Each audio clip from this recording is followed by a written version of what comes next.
All right, hi everyone, and welcome to the fourth video in the series about Rhino.Inside Revit. In this case, in this example, what we're going to talk about is how to edit parameters in Revit using Grasshopper. It's one of the processes people have been playing around with, and so I thought I'd show you the kind of quick way that you can do that. To start this example, what I did was open the basic Revit model, and then I pushed it into 3D so we can pick some things and see what's going on there.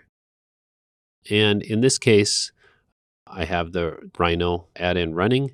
It's so I've got the tab here. So I'll open Grasshopper, and I'll open a definition called door parameter script. And well, let me before I do that, because it happens quite quickly. And so just so we can see, so I'm going to pick on this door here, and what this script does is something very simple. Is it's going to find all the doors in the model, and then it's going to grab the mark on the door, and it's going to duplicate the mark into comments. And so we're going to take, in this case, the room number, of course. And so it's going to grab all those and throw it into comments. Just something quick, and we'll take a look how to do that. If I'll just open up Grasshopper here, and I will open that demonstration file, door parameter script. Click on that and say open. If I look at this here, you can see what this does is it takes all the doors and it finds them all. And then using some Grasshopper Revit components that are included in the Revit toolbar, it finds the key mark and gets its value. And then it pushes that value into the comments parameter on all those doors. It's just as simple as that. It just ran already as we opened it. And if you click on here, you can see now the mark and the comments are actually now duplicated in the same. That's something really quick, easy to do. You have that definition in the sample file, so you can take a look at it. In addition to that, there's some interesting workflows that we've noticed that you can do using Grasshopper, using Rhino, and using Human UI, which is the Grasshopper plugin that you can download. What this allows you to do is, using Grasshopper, you can actually create dialog boxes, and those can interact, in this case, with Revit. So I have a definition already created. I'm going to use this player icon here.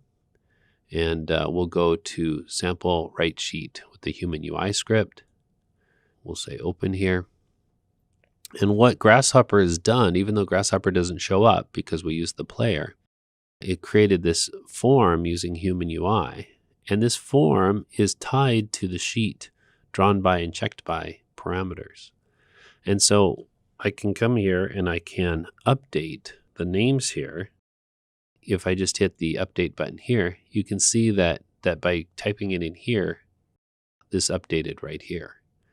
And so you can create custom dialog boxes that pop up and drive certain parts of the Revit model in this case. Let me show you that definition just so you can kind of see what it looks like.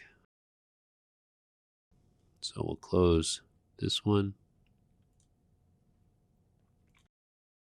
And we'll close, we can close this one. And there's a lot of Human UI running here, so it's asking me some questions.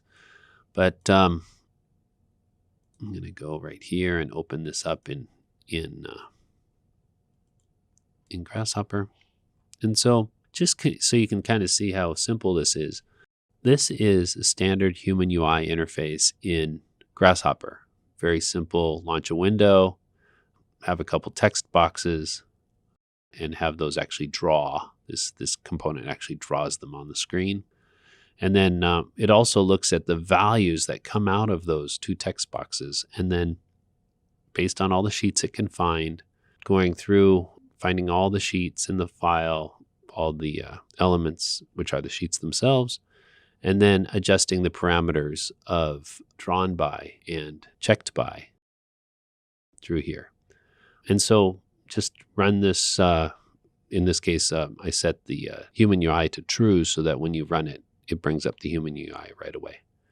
So fairly straightforward, simple way of doing it. But an exciting way to perhaps use Grasshopper to drive parts of Revit and create scripts that might be useful to your workflow. So I hope that helps. There's one more video that I have about interacting with Revit objects in Grasshopper. Hopefully this one will allow you to maybe think of some solutions that you haven't thought of before. Thanks.